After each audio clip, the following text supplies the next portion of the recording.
ஓம் நம சிவாய. எல்லோரும் இன்புற்றிருக்க நினைப்பதுவே அல்லாமல் வேறொன்றும் அறியேன் பராபரமே. என் அன்பு கும்பராசி நண்பர்களுக்கும் தோழிகளுக்கும் பிள்ளைகளுக்கும் பெரியோர்களுக்கும் வணக்கம். என் அன்பு சகோதர சகோதரிகளே, எப்படியோ முட்டி மோதி கஷ்டப்பட்டு இந்த 2025 முடிச்சு 2026 காலடி எடுத்து வச்சிருக்கீங்க. பல போராட்டங்களை பார்த்திருப்பீங்க, பல சவால்களை பார்த்திருப்பீங்க. தப்பி பிழைச்சதே பெரிய காரியம் அப்படின்னு சொல்ற அளவுக்கு பல அதிர்ச்சி சம்பவங்கள் கூட நடந்திருக்கும் உங்க வாழ்க்கையில. இந்த 2026 துவண்டு கிடக்கிற நம்மளை தூக்கி நிறுத்துமா? சோர்வடைஞ்சு கிடக்கிற நம்மளை தூக்கி சுறுசுறுப்பாக்குமா? கலங்கி நிக்கிற நமக்கு ஒரு ஆறுதலா இருக்குமா? கோடிக்கணக்கான பணம் வேணாங்க, ஒரு நிம்மதியாவது கிடைக்குமா அப்படிங்கிற ஏக்கம், தவிப்பு. என் அன்பு நண்பர்களே, தோழிகளே, தற்போது கலங்கி நிற்கிறீர்கள். அனைத்து கதவுகளும் மூடப்பட்டிருக்கு. என்ன செய்யறதுன்னே தெரியாம வீழ்ச்சிக்கிட்டு இருக்கீங்க. பல பேருக்கு இந்த வாழ்க்கை அவ்வளவுதானா, நம்ம வாழ்க்கை இப்படியே போயிடுமா, என்னைக்கு நம்ம கனவு நிறைவேறது, நம்ம லட்சியம் நிறைவேறது, என்னைக்கு இதை அடைவோம் அதை அடைவோம் அப்படிங்கிற ஒரு தவிப்பு, பரபரப்பு, ஒரு விரக்தி கூட ஏற்பட்டிருக்கலாம். செய்வதறியாம வாழ்க்கையின் கடைசி கட்டத்துல நிக்கிறீங்க. இங்க தோல்விகளும் துரோகங்களும் உங்க வாழ்க்கையவே புரட்டி போட்டிருக்கு. வாழறதுக்கே பிடிக்கலன்னு கூட சொல்லலாம். ஏன்னா எங்க போனாலும் பிரச்சனை, போட்டி, பொறாமை, துரோகம். நீ முன்னேறியா நான் முன்னேறனா, நீயா நானா, பதவிக்கு பிரச்சனை, பொறாமையால உள்ளடி வேலை செய்யறது, கூட இருந்தே குழிபறிக்கிறது, குடும்பம், வேலை, தொழில், பொருளாதாரம், கனவுகள், இதுல எல்லாத்துலயும் பெரிய இடி விழுந்து சிதைந்து போய் என் அன்பு சகோதர சகோதரிகள் கலங்கி நிக்கிறீங்க. ஒண்ணு மட்டும் தெரிஞ்சுங்க, மீள முடியாத ஒரு கஷ்டம் வருது அப்படின்னா அதிலிருந்து நீங்க மீண்டு வருவீங்க அப்படிங்கறதுதான் கடவுளுடைய நம்பிக்கை. அதிலிருந்து மீண்டு வரட்டும், கடைசியா பாத்துக்கலாம் அப்படிங்கறதுதான் கடவுளுடைய எண்ணம். ஒரு தெய்வம் சோதிக்குது அப்படின்னா இன்னொரு தெய்வம் உங்களுக்கு கை கொடுக்க காத்திருக்கு. ஒரு கிரகம் உங்களுக்கு சவாலை கொடுக்குது அப்படின்னா இன்னொரு கிரகம் அந்த சவால்ல இருந்து வெற்றி அடைய கை நீட்டிக்கிட்டு இருக்கு. அதனால இந்த கிரகங்களும் தெய்வங்களும் தந்த சோதனையில் வெற்றி பெறக்கூடிய காலம் இந்த காலம். இனிமே உங்க வாழ்க்கையில நிறைய அதிசயங்களை, நிறைய சாதனைகளை, நிறைய வெற்றிகளை பார்க்கக்கூடிய ஒரு காலம் இது. அதையெல்லாம் அடையணும் அப்படின்னு நடந்த சோதனை இது.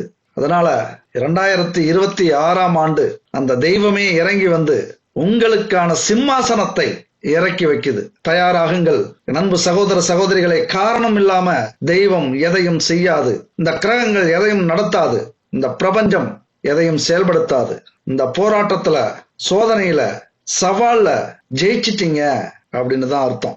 நான் 2026 தொட்டு நானும் மீண்டு வந்திருக்கேன், நானும் உயிரோட இருக்கேன், கண்டிப்பா வரலாற்றில் இடம் பிடிப்பேன், வரலாற்றுல இல்லைனாலும் என்னுடைய சந்ததியினருக்கு நான் மறக்க முடியாதவளாக மாறுவேன் அப்படிங்கிற ஒரு லட்சியத்தோட இந்த 2026 தொட்டிருப்பீங்க.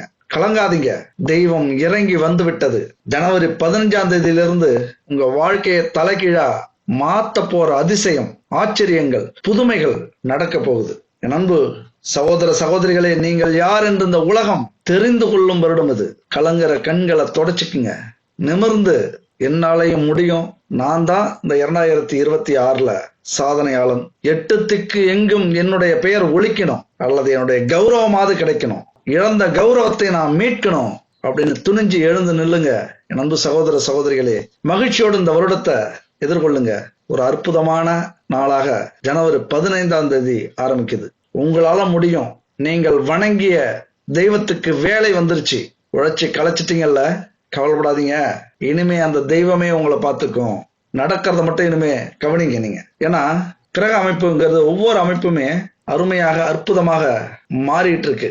குரு வக்ரமாகி இருக்காரு, ராகு கேது அற்புதமான இடத்துல ஸ்டெடியா இருக்காங்க, சனி பகவான் உங்களுக்கு அள்ளி கொடுக்கறதுக்காகவே வந்திருக்கிறார். மற்ற 9 கிரகங்களும் அருமையான, அற்புதமான ஒரு சூப்பரான இடத்துல இருக்காங்க. என்ன செய்ய போறாங்க, உங்களை எப்படி ஜெயிக்க வைக்க போறாங்க, சிம்மாசனத்துல உங்களை எப்படி உட்கார வைக்க போறாங்க அப்படிங்கறத பத்தி தான் இந்த வீடியோ முழுமையும் நம்ம பார்க்க போறோம். தயாராகுங்க. எதுக்கு? சிம்மாசனத்துல உட்கார்றதுக்கு தயாராகுங்க. நீங்க ராஜாவாக போறீங்க.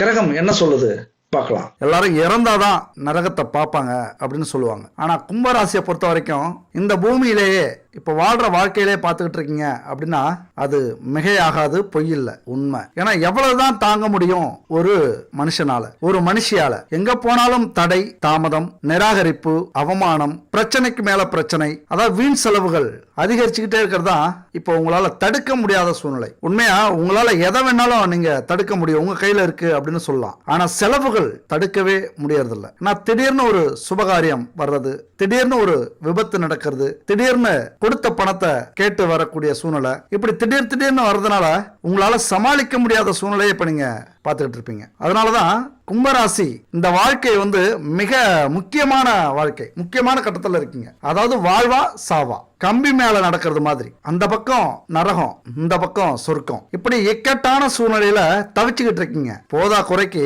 7.5 சனி வேற, நினைச்சு பார்க்க முடியாத பிரச்சனை. 5 வருஷத்தை ஓட்டிட்டாலும் இன்னும் ஒரு 2.5 வருஷத்தை எப்படி ஓட்டுறது அப்படிங்கிற பெரிய ஒரு ஏக்கம். 7.5 சனிலாம் வந்தா இப்படி ஒரு பிரச்சனை ஏற்படுத்தும், இப்படி ஒரு போராட்டத்தை கொடுக்கும், எதிர்பார்க்காத இப்படி கஷ்டத்தை கொடுக்கும் அப்படின்லாம் நினைச்சு பார்த்திருக்க மாட்டீங்க. இப்ப உணர்ந்ததுக்கு அப்புறம் தான் தெரியுது மிகப்பெரிய ஒரு இக்கட்டான சூழ்நிலையில இருக்கீங்க. ஆனா மீண்டு வந்தே ஆகணும், வேற வழியே இல்ல. புலிவாலை பிடிச்சது மாதிரி, விட்டாலும் கடிக்கும், விடலனாலும் கடிக்கும். அப்ப பல விஷயங்களை ஆரம்பிச்சுட்டு பல பிரச்சனைகளை சிக்கிட்டு வெளியிலையும் வர முடியாம அதை முடிக்கவும் முடியாம தவிச்சுக்கிட்டு இருக்கிற என் அன்பு கும்பராசி நண்பர்களுக்கும் தோழிகளுக்கும் ஒரு மிகப்பெரிய ஒரு அற்புதமான காலகட்டம் வருது அப்படின்னா நீங்க நம்பித்தான் ஆகணும். அதெல்லாம் முடியாது, நாங்க நம்ப மாட்டோம், நாங்க பண்றதுதான் பண்ணுவோம், செய்யறதான் செய்வோம், நான் கண்டுக்க மாட்டோம் அப்படின்னு இருந்தீங்க அப்படின்னா இந்த பிரச்சனையிலிருந்து உங்களால மீண்டு வரவே முடியாது. மீண்டு வந்து பார்க்கும்போது எல்லாத்தையும் இழந்திருப்பீங்க. அதனால இந்த கிரக அமைப்புகள் உங்களுக்கு சாதகமா இருக்கிறத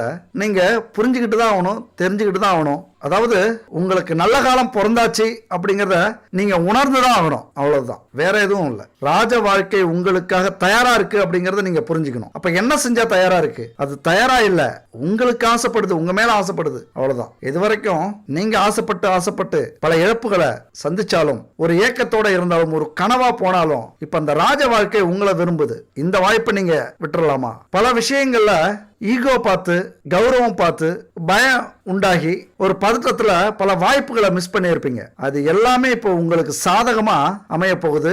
இனிமே எந்த ஒரு வாய்ப்பையும் மிஸ் பண்ண மாட்டீங்க. அப்படி ஒரு அற்புதமான அமைப்பு, அப்படி உங்களை ராஜாவாக்கக்கூடிய கிரக அமைப்பு இப்ப எப்படி இருக்கு அப்படின்னா, ராஜா கிரகமான சூரியன் விருட்சிக ராசிக்குள்ளார நுழைகிறார். இப்ப விருட்சிக ராசி உங்களுக்கு எத்தனாவது இடம்? 10வது இடம். 10வது இடங்கிறது தொழில் ஸ்தானம். கும்பராசி நண்பர்களுக்கு தொழில் வீட்டுக்கு வரார் சூரியன். அப்ப சூரியன் வந்தாலே அதுல ஒரு வீரம், அதுல ஒரு ஆதிக்கம், அதுல ஒரு தெளிவு, எல்லாரையும் பயமுறுத்துற ஒரு குணம், ஒரு நடவடிக்கை. அப்ப முதன்மையான கிரகம் சூரியன் உங்கள் தொழில் ஸ்தானத்துக்கு வரதுனால தொழில இனிமே நீங்க தான் சிங்கம் மாதிரி, சூரியன் மாதிரி. இது வரைக்கும் ஓரமா ஒதுங்கி இருப்பீங்க உங்க தொழில அல்லது வேலையில. உங்களுடைய நம்பிக்கை இழந்திருப்பீங்க, உங்களுடைய திறமை மங்கி இருக்கும். சில பேரால அழுத்தப்பட்டு இருக்கும், வெளியில வராம தடுத்திருப்பாங்க. உள்ளடி வேலைகள் நிறைய பார்த்திருப்பாங்க தொழில் ஸ்தானத்துல, வேலை ஸ்தானத்துல. அப்ப இந்த காலகட்டத்துல சூரியன் வர்றதுனால சூரியனை மறைக்க முடியுமா? எத்தனை கோடி கைகள் மறைச்சாலும் சூரியனை மறைக்க முடியாது. அப்படித்தான் உங்களது திறமை, உங்களது புகழ், உங்களது கௌரவம், உங்களது மகிழ்ச்சி, உங்களது இன்பம், உங்களது உல்லாச வாழ்க்கை எல்லாமே பிரகாசமா வெளியில வரப்போகுது. எத்தனை பேர் மறிச்சாலும் இனிமே அது தடைபட போறதில்லை. ஏன்னா உங்க வேலையிலையும் தொழிலையும் உங்கள் திறமை வெளிப்பட்டு முன்னேற போறீங்க, முதலிடத்துக்கு வர போறீங்க. பதவி பிரமாணம் உங்களுக்கு அற்புதமா அமைப்பை கொடுக்குது. சில பேர் உங்க நிறுவனத்திலேயே உங்க சேரை பிடிச்சிக்கிட்டு விடமாட்டோம் அப்படிம்பாங்க. இப்ப தானா உங்களுக்காக காலியா இருக்கும், எல்லாரும் சேர்ந்து உங்களை உட்கார வைப்பாங்க அந்த சிம்மாசனத்துல. இனி வரக்கூடிய காலகட்டம் மிக மிக ஒரு அற்புதமான காலகட்டம். இல்லைனாலும் பரவாயில்ல, நல்ல வார்த்தையாவது சொல்றீங்களே அப்படின்னு திருப்தி அடையலாம். ஆனா அப்படி திருப்தி அடைஞ்சிடாதீங்க, நம்புங்க. நீங்க வேணா முயற்சி பண்ணி பாருங்களா. உங்கள் அலுவலகத்துல உங்களது திறமையை வெளிக்கொண்டு அதை நடைமுறைப்படுத்துங்க, துணிச்சலா செயல்படுங்க. அந்த விட்டக்குறை தொட்டக்குறையாக நிறைய பேர் எதிரியா இருப்பாங்க, மறைந்திருந்து நிறைய உள்ளடி வேலையை செய்வாங்க. அவங்களெல்லாம் கண்டுக்காதீங்க. தொழிலையும் உங்கள் பதவியையும் விடாம சோர்ந்து போகாம தொடர்ந்து இனிமே செஞ்சு பாருங்க. ஆட்டோமேட்டிக்கா உங்களுக்கான அந்த சிம்மாசனம் யாருமே இல்லாம அனாதையா அமர்ந்திருக்கும், உங்களுக்காக காத்திருக்கும். அதுபோல அது கர்மஸ்தானம் அப்படின்னு சொல்லுவாங்க. உங்களுடைய கர்மஸ்தானம் இந்த காலகட்டத்தில் சிறப்பா இருக்கு. அரசாங்க பதவி கண்டிப்பா உங்களுக்கு கிடைக்கும். அரசாங்கத்தில் இப்ப வேலையில இருந்தீங்கன்னா உயர் பதவி கிடைக்கும். வாணிபம் செஞ்சீங்கன்னா நல்ல வாணிபம் நடைபெறும். வியாபாரம்லாம் சூப்பரா நடைபெறும். செல்வம் கொழிக்கும். வெளிநாட்டு பயணம் அந்த காலகட்டத்தில் முயற்சி பண்ணீங்க அப்படின்னா கண்டிப்பா ஒரு நல்ல வேலையில போய் அமருவீங்க, வெளிநாட்டு வேலை. அது போல இந்த காலகட்டத்தில் தெய்வ பக்தி அதிகரிக்கும்.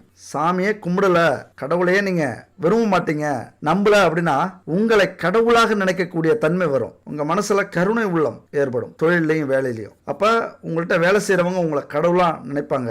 நீங்க ஒரு நிறுவனத்தில் வேலை செஞ்சீங்கன்னா உங்களுடைய முதலாளி அல்லது உங்களை வழி நடத்துறவங்க உங்களை கடவுளா நினைப்பாங்க. அப்படி ஒரு அமைப்பு இப்போ உருவாகுது. அது மட்டும் இல்ல, இந்த 10ஆம் வீட்டிற்கு புதன் வருகிறார். எவ்வளவு பெரிய விஷயம். புதன் அப்படின்னா புத்திக்கு அதிபதி. இது வரைக்கும் ரொம்ப மந்தமா, சோர்வா, ஒரு வாழ்க்கையில ஒரு பிடிப்பே இல்லாம இருந்த உங்களுக்கு ஒரு அதிவேகத்தோட, உத்வேகத்தோட செயல்படக்கூடிய சூரியனும், புத்திசாலித்தனமாக செயல்படக்கூடிய புதனும் இப்ப இந்த தொழில் ஸ்தானத்துக்கு வந்திருக்காங்க. இந்த காலகட்டத்தை நீங்க விட்டீங்க அப்படின்னா உங்கள் தொழில ஒரு சிறந்த இடத்தை உங்களால பிடிக்கவே முடியாது. உங்க வேலையில ஒரு நல்ல முன்னேற்றத்தை உங்களால் அடையவே முடியாது. கண்ணும் கருத்துமாக எப்பொழுதும் நம்மளுடைய திறமை வெளிப்படணும், நல்லா ஒர்க் பண்ணணும், நல்லா வியாபாரம் செய்யணும், நல்லா உழைக்கணும், நல்லா சிந்திக்கணும். உங்களுடைய எஃபர்ட் போடுங்க, ஆட்டோமேட்டிக்காக இந்த கிரகங்கள் உங்களை பிடிச்சிக்கும். அதாவது எப்பொழுதுமே இந்த கிரகங்கள் அப்படிங்கிறது எப்படி தெரியுமா, ஒரு மேஜிக் மாதிரி, ஒரு பலூன் மாதிரி. நீங்க ஊத ஆரம்பிச்சிட்டீங்க அப்படின்னா அது மிகப்பெரிய பலூனா பெருசாகிட்டே வரும். ஆனா ஊத ஆரம்பிக்கணும் நீங்க, அவ்வளவுதான். அப்ப பலூன் பெருசானா வெடிச்சிருமே அப்படிங்கலாம். ரொம்ப ஸ்ட்ராங்கான பலூன் அது. அதாவது என்ன சொல்ல வரும் அப்படின்னா, அந்த கிரக அமைப்புகள் முடிவு பண்ணிச்சு அப்படின்னா யாராலையும் அதை தடுக்க முடியாது. ஒரு லெவல்ல போனீங்க அப்படின்னா உங்களாலே உங்களுக்கு வர நல்ல விஷயத்தை தடுக்க முடியாது. அவ்வளவு ஸ்ட்ராங்கானது இந்த கிரக அமைப்புலாம். முதல் படிங்கிறது உங்களதான் இருக்கணும். உங்களதா இருந்துருச்சு அப்படின்னா அதுக்கு மேல யாராலையும் அதை தடுக்க முடியாது. இந்த புகழ், பட்டம், பதவி, அரசியல் ஈடுபாடு, அரசு துறையில பதவி உயர்வு, பெரும்பாலும் அரசாளும் யோகம் இந்த காலகட்டத்தில் உங்களுக்கு கிடைக்கும். அரசியல்வாதிலாம் மிகப்பெரிய கௌரவத்தை அடைவீர்கள். ஆனா இங்க என்ன முக்கியம் அப்படின்னா, தெய்வ வழிபாடு மிக மிக முக்கியமானது. உணர்வு பூர்வமா இருக்கணும், உண்மையா நம்பணும். இந்த தெய்வத்தை நம்பாத கட்சியெல்லாம் இருந்தீங்க அப்படின்னா இருந்துட்டு போங்க. ஆனா தெய்வத்தை நம்புங்க.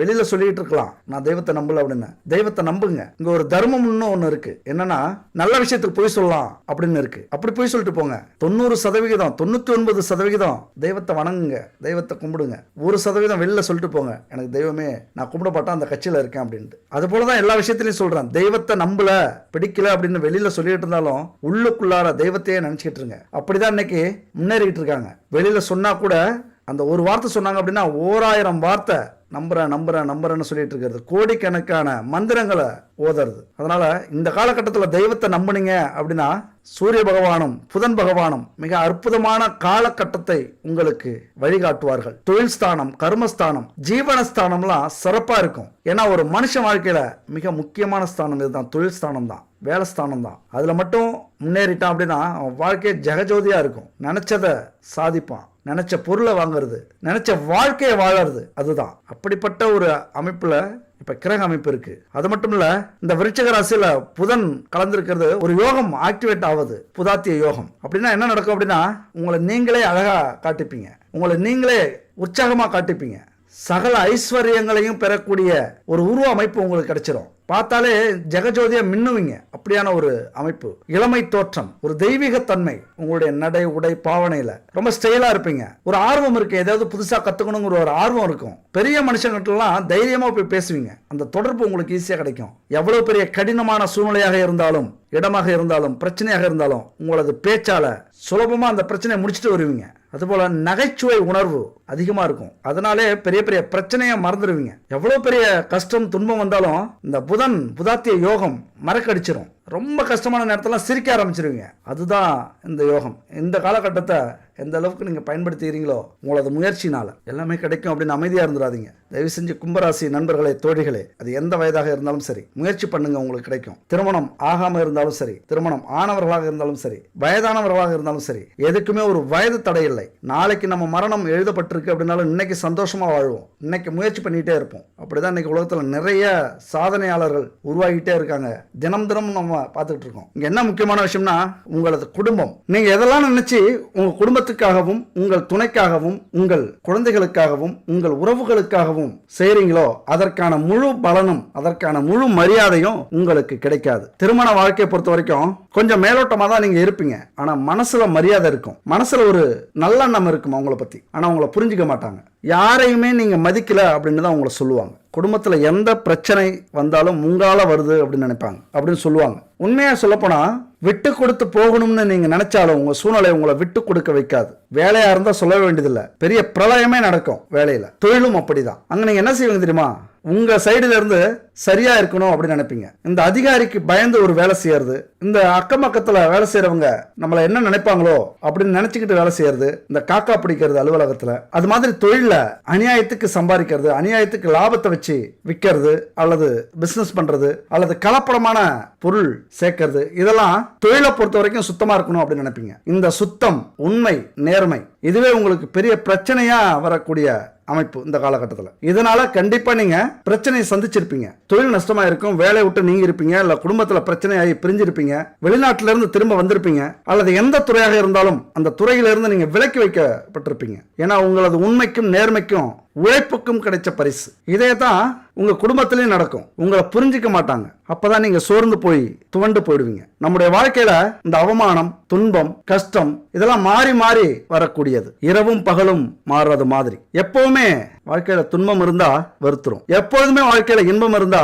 திகட்டிடும். அதனாலதான் இன்பமும் துன்பமும் மாறி மாறி நம்ம வாழ்க்கையில வந்துகிட்டே இருக்கு. வாழறதுக்கு ஒரு பிடிப்பையும் கொடுக்கக்கூடியது அதுதான். இருந்தாலும் சில நேரத்துல வாழ்க்கையில இருக்கிற கஷ்டங்களை நினைச்சு நினைச்சு மனம் வருத்தம் அடையும் போது இந்த விஷயத்தை மட்டும் ஞாபகம் வச்சுக்கோங்க. எப்பயாவது மலை ஏறி இருக்கீங்களா? கடினமா மலை ஏறிட்டு மலை உச்சியில போய் நின்று அந்த அற்புதமான காட்சியை பார்த்தோம் அப்படின்னா எப்படி இருக்கும்? சொர்க்கமே தெரியுமா? அவ்வளவு கஷ்டப்பட்டு மலை ஏறி இருப்போம், எல்லாத்தையும் மறந்துடுவோம். அது ஒரு அழகான காட்சியா மலைக்கு மேல இருக்கும். அந்த இயற்கையை ரசிக்கிறதுக்கு 1000 கோடி கண்கள் வேணும் அப்படின்னு நினைப்போம். ஏறி வந்த பாதையே மறந்துடுவோம். இது 100க்கு 100 உண்மைங்க. நாங்க ஒரு டூருக்கு போயிருந்தோம். Munnar Eravikulam national park. எத்தனை பேர் போயிருக்கீங்கன்னு தெரியல. மூணாருக்கு போனீங்க அப்படின்னா கண்டிப்பா எரவிக்குளம் நேஷனல் பார்க்கு போயிட்டு வாங்க. பெரிய பெரிய ஃபாரின் எந்தெந்த நாட்டுக்கெல்லாம் போனா அந்த மாதிரியான காட்சி கிடைக்குமோ அப்படி அங்க எங்களுக்கு கிடைச்சது. ஆனா அந்த மலை ஏறும்போது நாங்க பட்ட கஷ்டம் இருக்கு, ரொம்ப கஷ்டம். ஏண்டாப்பா வந்தோம் அப்படின்னு கூட நினைச்சிட்டோம். பாதி வழியில திரும்பி போயிடலாமான்னு கூட நினைச்சோம். ஆனா அங்க போனதுக்கு அப்புறம் தான் தெரியுது இன்னும் எவ்வளவு தூரம் வேணாலும் இதுக்காக நடக்கலாம் அப்படின்னு. இது ஒரு ரியல் இன்சிடென்ட்ங்க. அதுதான் வாழ்க்கை. இதை மட்டும் நீங்க புரிஞ்சுக்கங்க. ஒரு சின்ன ஸ்டோரி. குரு சீடர்கள் கேள்விப்பட்டிருப்பீங்க. எப்போதுமே ஒரு 10 பேருக்கு குரு வந்து பாடம் எடுத்துக்கிட்டே இருப்பார். அவங்க இறை வழிபாட்டுக்காக ஒரு நாட்டில இருந்து இன்னொரு நாட்டுக்கு, ஒரு ஊர்ல இருந்து இன்னொரு ஊருக்கு போறது உண்டு. அப்படி போகும்போது ஒரு 10 சீடர்களோட குரு போறாரு. சில நாட்கள் உணவு, தண்ணி இதெல்லாம் கிடைக்குது போற வழியில. ஒரு நாள் சுத்தமாவே கிடைக்கல, தண்ணி கிடைக்கல, தாகம் அதிகமா இருக்கு, சாப்பாடு கிடைக்கல, பசி அதிகமா இருக்கு, நடக்க முடியல, சோர்வு. ஏதாவது ஒரு இடத்தை பார்த்து நம்ம ஓய்வு எடுக்கலாம் அப்படின்னு நினைக்கிறாங்க. இருட்டும் ஆயிடுச்சு. கடைசி வரைக்கும் அன்னைக்கு ஃபுல்லா அவங்களுக்கு தண்ணியும் சாப்பாடும் கிடைக்கல. ஒரு இடத்துல போய் உறங்க போறாங்க நைட்ல. அப்ப படுக்கும் போது அந்த குரு சொல்றாரு, எல்லாம் கொடுத்த இறைவனுக்கு நன்றி அப்படின்னு சொல்லிட்டு படுக்கிறார். அப்ப அதுல ஒரு சீடர் எழுந்திருச்சு பொறுக்க முடியாம கேட்கிறாப்ல, பசி தாகத்தெல்லாம் பொறுக்க முடியாம, குருவே எதுவுமே இன்னைக்கு நமக்கு கிடைக்கல, பசிக்குது, உணவு கிடைக்கல, தாகம் எடுக்குது, தண்ணி கிடைக்கல, ஒரு ஓய்வு எடுக்கிறதுக்கு ஒரு வீடு கூட கிடைக்கல, ஆனா எல்லாமே இன்னைக்கு கொடுத்த இறைவனுக்கு நன்றின்னு சொல்றீங்களே அப்படின்னு கேட்கிறாப்ல. அந்த சீடன் கேட்ட கேள்விதான் எல்லாருடைய மனசுலயும் இருந்தது, மற்ற சீடர்களுக்கும். ஆனா அந்த குரு சொன்ன பதில், அந்த ஒரு வார்த்தை கேட்டு எல்லா சீடர்களுக்குமே அந்த நேரத்துல அந்த பசி, தாகம், உடல் அசதி எல்லாமே போயிடுச்சான். அப்படி அந்த குரு என்ன சொல்லியிருப்பார் கொஞ்சம் சிந்திச்சு பாருங்க. இந்த வீடியோட கடைசியா நம்ம பார்க்கலாம். சரி, அடுத்தது இன்னொரு பெரிய ஒரு கிரக அமைப்பு. அதாவது சொர்க்கத்தை இந்த பூமியிலே பார்க்கலாம்னு சொன்னல, அது இந்த கிரகத்தால தான். யாரு? சுக்கிரன். சுக்கிர பகவான் தனுசு ராசிக்கு மாறுகிறார். சுக்கிரன் யாரு? லக்ஸரி லைஃப் எல்லாத்துக்குமே சுக்கிரன் தான். அதாவது சொகுசான வாழ்க்கை, ஆடம்பரமான வாழ்க்கை, விலையுயர்ந்த கார், பங்களா, சுற்றுப்பயணம், எப்படி. அடுத்தது சிற்றின்பம், இல்லற வாழ்க்கையில உங்களை சொர்க்கத்துக்கு கொண்டு போற அந்த சுகம், இது எல்லாத்தையும் கொடுக்கக்கூடியவர் சுக்கிரன். அவர் 11ஆம் வீட்டுக்கு வருகிறார். இதுல லாபஸ்தானத்துல. லாபஸ்தானத்துக்கு வந்தாலே எல்லாமே லாபமா அமையும். சகோதர சகோதரி ஸ்தானத்தை சொல்லக்கூடிய இடம் அது. அந்த உறவு முறையை சொல்லக்கூடிய இடம். நகைகள், உடை, வீடு, மன மகிழ்ச்சி. சுக்கிரனால் இதுல எல்லாத்தையும் உங்களுக்கு நல்லது நடக்க போகுது. வீடு வாங்க போறீங்க, மன மகிழ்ச்சி அதிகமா இருக்கும். உங்கள் உறவுகள், சகோதர சகோதரிகள்கிட்ட ரொம்ப பாசமா இருப்பீங்க. அவங்களுக்காக நிறைய செலவு பண்ணுவீங்க. இந்த நேரத்துல நீங்க யார், உங்களுடைய மனசு என்ன அப்படின்னு காட்டுவீங்க செலவு பண்ணி. அதுபோல நிறைய உதவிகள் இந்த காலகட்டத்தில் செய்யலாம். செஞ்சீங்க அப்படின்னா அது உங்களுக்கு பெயரையும் புகழையும் கொடுக்கும். அது மட்டும் இல்ல, இந்த இடம் 2ஆம் திருமணத்தை குறிக்கும். அதாவது கணவனை இழந்தோ மனைவியை இழந்தோ ரொம்ப நரக வாழ்க்கையை வாழ்ந்துட்டு இருந்தீங்க, எந்த ஒரு சந்தோஷத்தை அனுபவிக்க முடியாம தவிச்சுக்கிட்டு இருந்தீங்க அப்படின்னா இந்த காலகட்டத்தில் உங்களுக்கு 2ஆம் திருமணம் நடக்கும். ஆணுக்கோ பெண்ணுக்கோ சொர்க்கத்தை அனுபவிக்கக்கூடிய காலகட்டம் இது. சொர்க்கத்தின் வாசப்படி அப்படின்னு கூட சொல்லலாம். ஏன்னா எவ்வளவோ ஏக்கங்கள் இருக்கும் கணவன் மனைவியை பிரிஞ்சவங்களுக்கு. எப்படியோ 2ஆம் திருமணம் கண்டிப்பா இந்த காலகட்டத்தில் முயற்சி பண்ணீங்க அப்படின்னா நடக்கும். அதுபோல செய்யற தொழில, வேலையில, விவசாயத்துல, ஆடு மாடு மேய்க்கிறதுல இதுலலாம் நல்ல லாபத்தை நீங்க அடைய போறீங்க. இந்த காலகட்டத்தில் ரொம்ப அறிவாற்றல் செயல்படும். அடுத்தது உங்க மனசு அமைதியா இருக்கும். சந்தோஷத்துல ஏதாவது ரொம்ப கஷ்டமா இருக்கிற சூழ்நிலை இருந்துன்னா கொஞ்சம் வெளியில ஒரு டூர் மாதிரி போட்டு வந்துருங்க. மன அமைதி, சந்தோஷம் இதெல்லாமே கிடைச்சிடும். முக்கியமா ஆன்மீக தளத்துக்கு போனீங்க அப்படின்னா இன்னும் சொல்லவே வேண்டாம், ஒரே கல்ல 2 மாங்காய். ஆன்மீக பாதையாகவும் இருக்கும், மன அமைதிக்கும் அது நல்லா இருக்கும். அதுபோல நண்பர்கள்லாம் அந்த காலகட்டத்தில் கொஞ்சம் எச்சரிக்கையா இருக்கணும். உங்களால் சுகத்தை அனுபவிக்க நெருங்குவாங்க. அவங்களுக்கு நிறைய செலவு பண்ண வேண்டியது வரும். ஏற்கனவே செலவு பண்ணியிருப்பீங்க, இப்போ அதுக்காகவே வருவாங்க. பி கேர்ஃபுல்லாக இருங்க. அதே நேரத்தில் ஒரு சரியான ஒரு நண்பர்களை, தோழியை பக்கத்தில் வச்சுக்கிட்டீங்க அப்படின்னா மிகப்பெரிய லாபத்தை கூட அடையலாம். அது சீர்தூக்கி பார்க்கணும், அவ்வளவுதான். அடுத்தது உதவிகள் உங்களுக்கு பல இடத்துல இருந்து கிடைக்கும். ஏதாவது கார் வாங்க போறோம் அப்படின்னா உதவி தானா தேடி வரும். ஒரு வீடு கட்ட போறீங்க அப்படின்னா உதவிகள் தேடி வரும். ஆனா கடனால் சொகுசு வாழ்க்கையை அனுபவிக்கக்கூடிய காலகட்டம் கூட எதிர்க்கலாம். உங்களால சம்பாதிக்க முடியல, ஆனா அந்த சுக்கிரனால நிறைய சுகத்தை அனுபவிக்கணும், சந்தோஷத்தை அனுபவிக்கணும் அப்படின்னு நீங்க ஆசைப்படும் போது கடன் வாங்கி செலவு பண்ண வேண்டியது வந்துடும். அந்த நேரத்தில் எச்சரிக்கையா கடன் வாங்குங்க. கடன் வாங்காம இருக்கிறது எவ்வளவோ நல்லது. அப்போ உழைக்கணும், சம்பாதிக்கணும். அதன் மூலியமா இது மாதிரியான சந்தோஷங்களை அனுபவிச்சிங்க அப்படின்னா பெரிய பிரச்சனையை எதிர்காலத்தில் நீங்க பார்க்க வேண்டிய சூழ்நிலை இருக்காது. அடுத்து கடகராசியில செவ்வாய் பொறுத்த வரைக்கும் ஒரு போர்க்காரகன், ஒரு போராட்டக்காரகன், போர் வீரன் அப்படின்னு கூட சொல்லலாம். உங்கள் வீட்டுக்கு 6வது வீடாக செவ்வாய் வருகிறார். 6வது வீடு அது கடன், நோய், எதிரி இதை சொல்லக்கூடிய இடம். கடன் உங்களுக்கு இருந்தது அப்படின்னா உங்களது அதி புத்திசாலித்தனத்தால, உங்களது அறிவாற்றலால, உங்களது விவேகத்தால, நீங்க வேகமா செயல்படக்கூடிய அந்த தன்மையால இந்த கடன் எல்லாம் அந்த காலகட்டத்தில் அடைஞ்சிரும். கடனால ஊரை விட்டு வெளியூர்ல, வெளிநாட்டுல கூட இப்ப தங்கியிருக்கலாம். ஆனா இனிமே கெத்தா ஊருக்கு போக போறீங்க கடன் அடைச்சிட்டு. இனி வரும் காலத்துல இது கண்டிப்பா நடக்கும். அது அசுர வேகத்துல உங்க கடன் அடையும் அப்படிங்கிறது தான் மிக மிக ஒரு முக்கியமான பாயிண்ட். அதுபோல நோய் ஏதாவது இருந்துன்னா வேகமா சரியாகும். ரொம்ப காலத்துக்கு நோய் இருந்தது அப்படின்னா சரி பண்ண முயற்சி பண்ணீங்க அப்படின்னா சரியாயிடும். எதிரிகள்லாம் உங்களுடைய ஆக்ரோஷத்தை பார்த்துட்டு, உங்களுடைய விவேகத்தை பார்த்து, உங்களுடைய அறிவாற்றலை பார்த்து கொஞ்சம் ஒதுங்கி நிற்க ஆரம்பிச்சிருவாங்க இந்த காலகட்டத்தில். ஆனா எல்லாமே நல்லபடியா நடக்குது, நமக்கு சாதகமாவே இருக்கு அப்படின்னு இந்த இடத்தை பொறுத்த வரைக்கும் நீங்க அலட்சியமா இருந்துடக்கூடாது. இது 6வது இடம். எந்த நேரத்தில் எது நடக்கும் அப்படின்னு சொல்ல முடியாது. பொருள் சேதம் வரலாம். அதாவது மறைஞ்சி இருந்து விரோதிகள் உங்களை தாக்கலாம், இல்லைன்னா விரோதிகள் உருவாகலாம். விபத்துகள், பயணத்துல எச்சரிக்கையா இருக்கணும். வேலை செய்யற இடத்துல, தொழில் செய்யற இடத்துல எச்சரிக்கையா இருக்கணும். அதுபோல ஒரு பிரச்சனை நடக்குது அப்படின்னா ரொம்ப எச்சரிக்கையா இருங்க. அடிதடி சண்டை அல்லது ஒரு பொது பிரச்சனை, ஒரு போராட்டங்கள் இப்படிலாம் வரும்போது ரொம்ப எச்சரிக்கையா இருக்க வேண்டியது இந்த காலகட்டத்தில் அவசியம். அது மாதிரி பகைவர்களால் துன்பங்கள் ஏற்படலாம், ஆயுதங்களால் ஆபத்து ஏற்படலாம், காயங்கள் உடம்புல. ஏன்னா செவ்வாய் அப்படின்னா போர்க்காரகன் அப்படின்னா போர்ல ஒரு வீரன் எல்லாத்துக்கும் துணிஞ்சு தானே இருக்கணும். அவனுக்கு காயமும் இருக்கும், நாலா பக்கமும் எதிரிகளும் இருப்பாங்க. கொஞ்சம் கூட அசரக்கூடாது, கவனக்குறைவா இருந்துடக்கூடாது. ஆயுதங்கள் மேல கீறல் போடும், காயத்தை உண்டாக்கும். அதாவது உங்களது 6வது வீட்டுல செவ்வாய் பகவான் இருக்கார் அப்படின்னா எப்போதுமே எச்சரிக்கையா இருக்கணும். இனி வர காலகட்டத்தில் வழக்குகள், சண்டையிடும் போது அதுபோல வீண் வம்புக்கு போயிடக்கூடாது. தானா வரும், கொஞ்சம் விலகி நிக்கிறது நல்லது. உங்களை இழுத்து விட்டுட்டு எச்சரிக்கையா அவங்க எஸ்கேப் ஆயிடுவாங்க. அதுபோல திருடர்களால், கொள்ளையர்களால் ஆபத்து, உங்களது பொருட்கள் களவாடக்கூடிய சூழ்நிலை பறிபோகலாம். அதுபோல தண்ணீரால் ஆபத்து, பெண்களால் மிகப்பெரிய இழப்பு இந்த காலகட்டத்தில் உண்டாவதற்கான வாய்ப்புகள் இருக்கு. வீண் வம்பு வரும் பெண்களால. அதுபோல ஆண்களால் ரொம்ப எச்சரிக்கையா இருக்கணும். ஆண்களால விஷப்பூச்சிகளால, அதாவது பாம்பு, பூச்சி இது மாதிரியான விஷயத்திலையும் எச்சரிக்கையா இருக்கணும். எப்பொழுதுமே சோம்பேறித்தனமா இருக்கக்கூடாது இந்த காலகட்டத்தில். கண்ணும் கருத்துமா, பொதுவாக சொல்லப்போனா ஒரு போராட்ட களத்துல வீரன் எப்படி இருப்பானோ அப்படி இந்த காலகட்டத்தில் நீங்க இருந்து செயல்பட்டால்தான் உங்களை நீங்க பாதுகாத்துக்க முடியும். அதே நேரத்தில் உங்களது முன்னேற்றமும் அதிவேகமா இருக்கும். அந்த போர்க்களத்தில் அந்த வீரன் ஜெயிச்சுட்டு வெளில வரும்போது வெற்றி வாகை சூடி வந்து சிம்மாசனம் கிடைக்குதுல, அந்த கதை தான். ஈஸியா உங்களுக்கு இந்த ராஜ வாழ்க்கை கிடைச்சிடாது. பல விஷயங்களை சந்திச்சதுக்கு அப்புறம் கிடைக்கக்கூடிய வாய்ப்பு. ரொம்ப கஷ்டமா இருந்தா செவ்வாய்க்கு தேவதை முருகன். முருகா அப்படிங்கிற திருநாமத்தை ஒரு முறை சொன்னீங்கன்னா போதும், பல பிறவிகளா உங்களை தொடர்ந்து வரக்கூடிய வினைகளும் துன்பங்களும் துயரங்களும் நீங்கிடும் அப்படின்னு யார் சொல்றது? திருப்புகழ் அப்படிங்கிற பாட்டுல அருணகிரிநாதர் சொல்றார். அதனால முருகனுடைய திருநாமங்கள் பிரச்சனை காலத்துல, ஒரு போராட்ட காலத்துல, அது மாதிரியான இடத்துல ஓம் சரவணபவ முருகா நீ பாத்துக்க, எல்லாமே அங்க உங்களுக்கு சாதகமா அமையும். இது ரொம்ப முக்கியம் இல்ல? சரி, பிரச்சனை வரும். யாரால பிரச்சனை வரும்? உங்களால் உருவாக்கப்பட்டவர்கள், உங்களால் வளர்க்கப்பட்டவர்கள், உங்களால் வாழ வைக்கப்பட்டவர்கள் உங்களுக்கு எதிரியாக இது மாதிரி பிரச்சனையில மாட்டி விடக்கூடியவர்களாக வருவாங்க. அதுபோல உறவினர்களாலும் சில தொல்லைகளை நீங்க சந்திப்பீங்க. உங்களை பொறுத்த வரைக்கும் இந்த காலகட்டத்தில் எதிரிகளுக்கு சிம்ம சொப்பனமாக நீங்க இருப்பீங்க. ஆனாலும் எச்சரிக்கை அப்படிங்கிறது ரொம்ப முக்கியம். எதிரிக்கும் பலம் உண்டு. எதிரிக்கும் இதே கிரக அமைப்பு தான் இருக்கும். அப்ப உங்களுக்கு எதிரி, அவர்களுக்கும் நீங்க எதிரி தான். அதனால ரொம்ப எச்சரிக்கை உணர்வோட இருக்க வேண்டியது ரொம்ப அவசியம். பயமுறுத்துறோம் அப்படின்னு நினைக்க வேண்டாம். எச்சரிக்கை அப்படிங்கிறது இதெல்லாம் சொல்லலையே அப்படின்னு நினைச்சிடக்கூடாது. காக்க காக்க படத்துல சூர்யா சொல்லுவார், இன்னைக்கு நீங்க எதிர்பார்த்தது மாதிரி அதிரடியாகவும் இருக்கலாம், சப்புன்னு போயிடலாம், ஆனா எதுக்கும் உஷாரா இருங்க அப்படிம்பார். ஒரு வில்லன் வீட்டுக்கு வரக்கூடிய அந்த சீன்ல அந்த மாதிரி எப்படி வேணாலும் இருக்கலாம், எதுக்கும் எச்சரிக்கையா இருங்க, அவ்வளவுதான். ஏன்னா எதிரி வெளியில இல்ல, உங்களை சுத்தியே இருக்காங்க. உங்களை எதிரியா நினைக்கிறதுக்கு காரணம் என்ன தெரியுமா? நேர்மை, உண்மை, உழைப்பு. அதுல போட்டி, பொறாமை அதிகம். அதுக்காக உங்களது வாழ்க்கைய, உங்களுக்காகவே உங்க கூட பிறந்த இந்த குணத்தை விட்டுறாதீங்க. உண்மையை சொல்லி நன்மையை செய்தால் உலகம் உன்னிடம் மயங்கும்.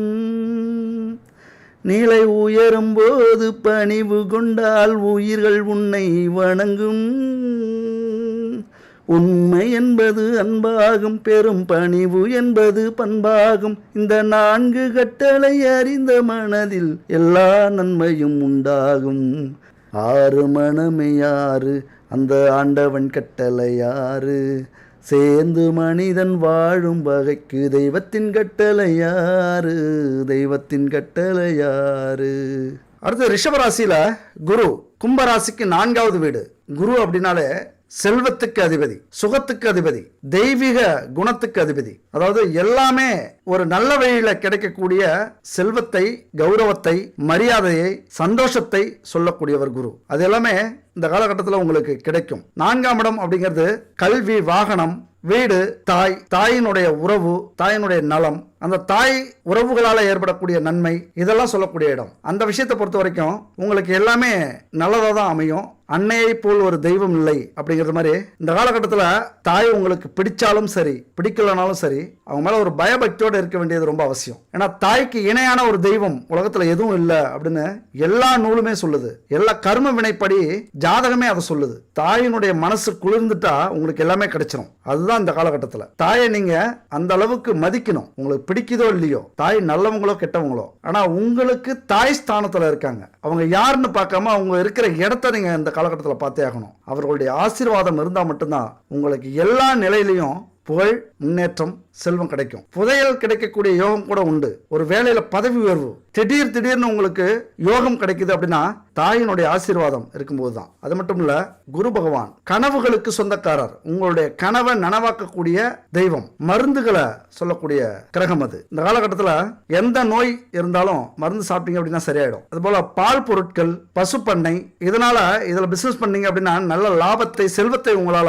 அடைய முடியும். அது மட்டும் இல்ல, எந்த ஒரு ஜாதகத்திலையும் குரு இருக்கிற இடம் மிக முக்கியமான இடம். அதை வச்சுதான் குலதெய்வ அனுக்கிரகம் இருக்கா, முன்னோர்களுடைய ஆசீர்வாதம் இருக்கா, இதெல்லாம் கணிக்க முடியும். யாருக்கெல்லாம் குலதெய்வ ஆசீர்வாதம் இல்லையோ அவங்க எல்லாம் வாழ்க்கையில பிறப்பிலிருந்து இறப்பு வரைக்கும் உறவினர்கள் மூலமாகவும், சொந்தங்கள் மூலமாகவும், சமூகத்தின் மூலமாகவும் எந்த ஒரு உதவிகளையும், பயனையும், அனுசரிப்பையும், நன்மைகளையும், ஆதாயங்களையும், பயன்களையும் பெறவே முடியாது. அவமானங்களை மட்டும்தான் அடைவாங்க. நிராகரிப்பு அதிகம் இருக்கும். அதனால ஜாதகத்துல வலிமை இழந்திருக்கும் நிலை இருந்தா குருவினுடைய வலிமை பொறுத்து தான் இந்த காலகட்டத்தில் உங்களால ஜெயிக்க முடியுமா அப்படின்னு சொல்ல முடியும். வியாழக்கிழமையில மஞ்சள் நிறத்துல லட்டு செஞ்சு தட்சிணாமூர்த்திக்கு நைவேத்தியமா வணங்கிட்டு கோவிலுக்கு வர பக்தர்களுக்கு வியாழக்கிழமை லட்டு தானமா கொடுங்க. மங்களகரமான மஞ்சள் நிறத்துல பொருட்கள் எதுவாக இருந்தாலும் கொடுங்க.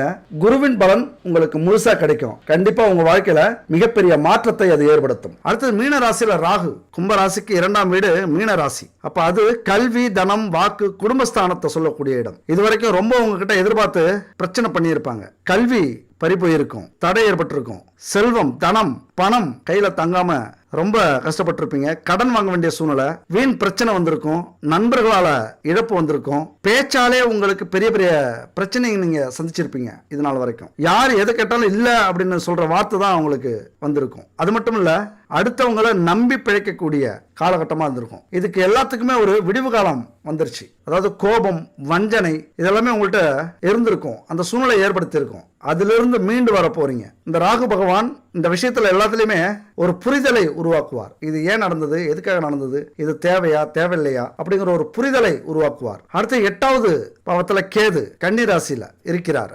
இங்கேயும் எச்சரிக்கையா இருக்கணும். விபத்துகள், உடல் கோளாறு, கணவன் மனைவி இடையே நடக்கக்கூடிய பிரச்சனைகள், சந்தேகம் ஏற்படும். ஏன்னா இந்த காலகட்டத்தில் பக்தியோட இருந்தால் மட்டும்தான் நடக்கிற பிரச்சனையிலிருந்து உங்களால தப்பிக்க முடியும். கேது பகவான் ஏதாவது மறைச்சு வச்சிருந்தீங்க மனசுல அப்படின்னா அதை வெளியில கொண்டு வந்துடுவார். அதனால பிரச்சனையை உருவாக்குவார் குடும்பத்துல. அப்ப கேதுக்கு இன்னொரு அம்சமும் உண்டு, பக்தி, விநாயகரை குறிக்கக்கூடிய அம்சம். அப்ப பக்தியோட இருந்தா எந்த நேரமும் எப்படி நம்ம சாப்பிட்றோமோ, எப்படி நம்ம உழைக்கிறோமோ, எப்படி நம்ம முயற்சி பண்றோமோ, எப்படி நம்மளுடைய குறிக்கோள் இருந்துகிட்டே இருக்கோம், கனவு கண்டுட்டு இருக்கோமோ, அது மாதிரி பக்தி மனப்பான்மை இருக்கணும். அது மாதிரி எப்பொழுதுமே இறை வழிபாடு இருக்கணும். அப்படி இருந்தீங்க அப்படின்னா எவ்வளவு பெரிய விபத்துகள், பகை, அலைச்சல், செய்ய தகாத காரியங்கள்லாம் செஞ்சாலும் அதிலிருந்து உங்களால மீண்டு வர முடியும். அடுத்தது இப்ப நம்ம சொல்ல போற விஷயம் முக்கியமான பரிகாரம். நம்ம ஒவ்வொரு வீடியோலயுமே பரிகாரம்னு ஒண்ணு சொல்லிட்டு இருக்கோம். அதை எத்தனை பேர் கடைபிடிக்கிறீங்க அப்படின்னு தெரியாது. ஆனா விடாம கடைபிடிச்சிங்க அப்படின்னா கண்டிப்பா உங்க வாழ்க்கை மாறும். இது 100% உண்மை. நான் அனுபவிச்ச விஷயங்கள் அத்தனை பரிகாரமும் நிறைய பேருக்கு சொல்லி அவங்க உண்மையா உங்களது வாக்கு பலிக்குதுங்க, இந்த பரிகாரத்தெல்லாம் செய்யறோம் அப்படின்னு நிறைய பேர் சொல்லியிருக்காங்க. நிறைய பேர் நடக்கல அப்படிங்கிறாங்க. ஏன் நடக்கலன்னு கேட்டா, கரெக்டா செஞ்சீங்களா அப்படின்னா விட்டுடுறாங்க பாதியிலேயே. குறைஞ்சபட்சம் ஒரு பரிகாரத்தை ஒரு வருஷமாவது முழுசா முடிக்கணும். 12 மாதங்கள் 12 ராசிக்கும் போகக்கூடிய பரிகாரமாக அது இருக்கும். ஒவ்வொரு மாசத்துக்கும் ஒவ்வொரு ராசி, அந்த ராசிக்குள்ளார 3 நட்சத்திரங்கள் அடங்கி இருக்கு. இதெல்லாமே நம்முடைய பரிகாரங்கள். அதிகபட்சம் ஒரு வருஷத்துக்காவது நீங்க கடைபிடிச்சிட்டீங்க அப்படின்னா உங்க வாழ்க்கையே கண்டிப்பா மாறும். இது 100% அனுபவம். அப்ப இந்த பரிகாரத்தை எடுத்துங்க. இது பஞ்சபூதங்களுக்கான பரிகாரம். பஞ்சபூதங்கள்னா என்னங்க?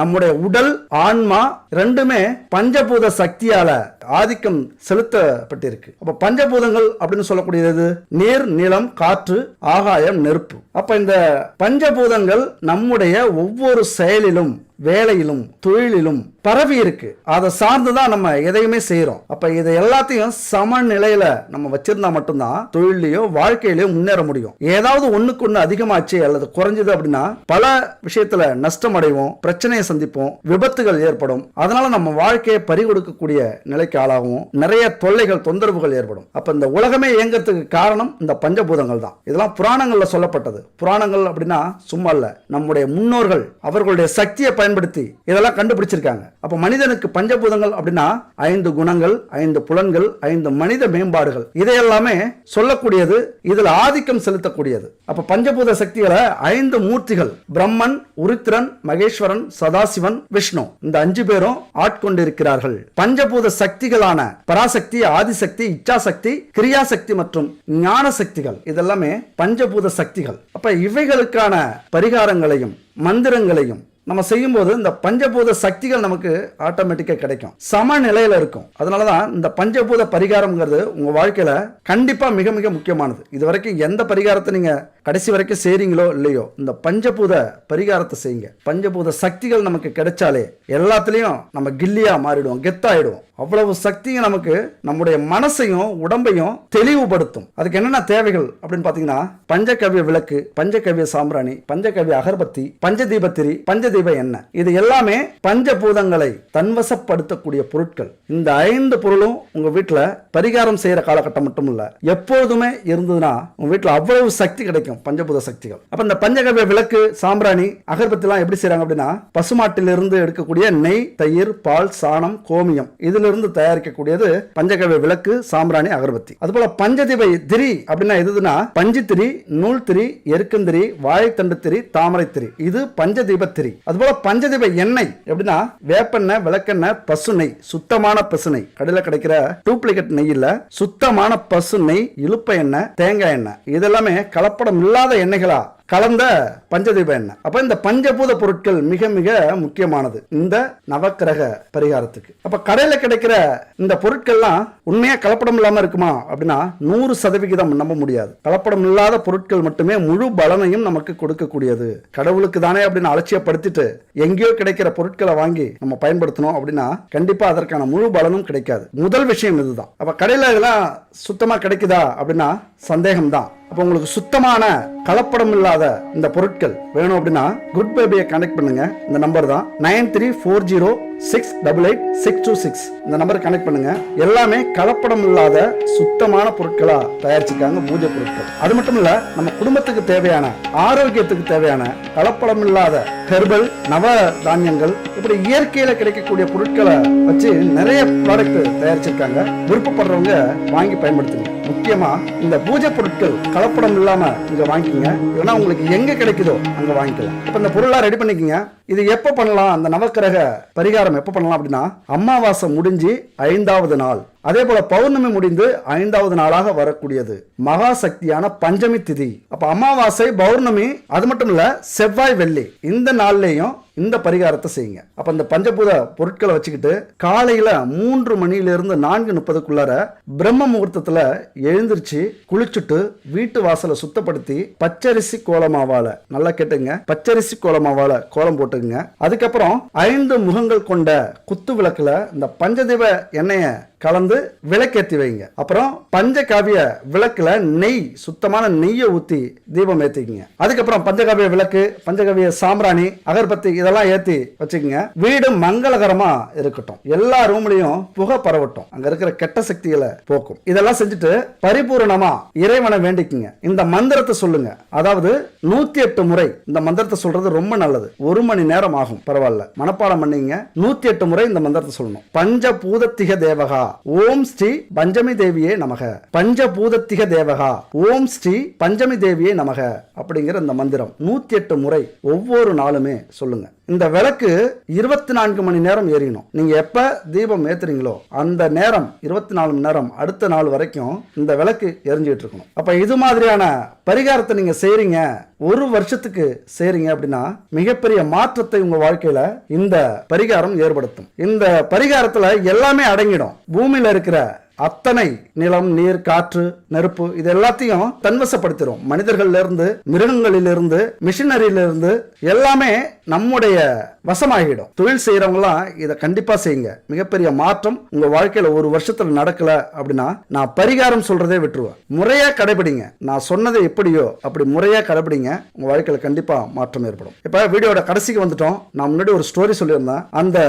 குரு என்ன சொல்லியிருப்பார் அப்படின்னு யோசிச்சிங்களா? கமெண்ட்ஸ்ல சொல்லுங்க. அதாவது அந்த குரு என்ன சொல்றாரு அப்படின்னா, பசியை கொடுத்த, தாகத்தை கொடுத்த, உடல் அசதியை கொடுத்த இறைவா உனக்கு நன்றி அப்படிங்கிறார். அதாவது எதையோ ஒன்றை கொடுக்கிறார் அப்படின்னு அவருடைய மனம் சொல்லுது. அதுவே இறைவன் கிட்ட இருந்து வருது அப்படின்னு அவர் நினைக்கிறார். இதுல இருந்து நம்ம என்ன தெரிஞ்சுக்கணும் அப்படின்னா, இப்படி சொல்றதுக்கெல்லாம் ஒரு பெரிய மனசு வேணும், ஒரு புரிதல் வேணும். அதனாலதான் அவர்கள்லாம் மகானாக இருக்கிறார்கள், அவர்கள்லாம் குருக்களாக இருக்கிறார்கள், அவர்கள்லாம் ஞானிகளாக இருந்தார்கள். இப்படி நம்ம நினைச்சுக்கிட்டாலே இந்த கஷ்டத்தை கொடுத்த இறைவா உனக்கு நன்றி, இதனால நான் பல பாடங்களை கத்துக்கிட்டேன், பல மனிதர்களை புரிஞ்சுக்கிட்டேன், பல செயல்கள்ல இருந்து தெளிவு அடைஞ்சிட்டேன், அதற்கு நன்றின்னு சொல்ற அந்த குணம் இருக்குல்ல, அந்த பெரிய மனிதத்தன்மை எல்லாராலையும் முடியாது, ஞானிகளால் மட்டும்தான் முடியும். இப்படி நீங்க இதை புரிஞ்சுக்கிட்டீங்க அப்படின்னா நீங்களும் ஞானிகள் தான். அப்ப நம்ம வாழ்க்கையில வெற்றி அடையணும் அப்படின்னா நம்மளை கேலி, கிண்டல், அவமானம் இதெல்லாம் செய்த அத்தனை பேருக்கும், இதையெல்லாம் கொடுத்த கடவுளுக்கும் நன்றி சொல்லிட்டு உங்க வாழ்க்கையை ஆரம்பிங்க. நம்ம வாழ்க்கையில ஒரு நேரத்துல ஜெயிச்சு சிறப்பா வாழ்றோம், மிகப்பெரிய கோடீஸ்வரர்களாக வாழ்றோம் அப்படின்னா நாம பட்ட கஷ்டங்களும் துன்பங்களும் தான் காரணம். அந்த துன்பங்களும் கஷ்டங்களும் நம்மளை பக்குவப்படுத்தி இருக்கு, நம்மளை செதுக்கி இருக்கு அப்படின்னு அர்த்தம். இது 100% உண்மை. அப்ப இது மாதிரியான புரிதல் தான் நம்மளை நம்ம வாழ்க்கையில வெற்றி அடைய வைக்கும். அடுத்த ஒரு அற்புதமான வீடியோல சந்திக்கலாம். நன்றி, வணக்கம்.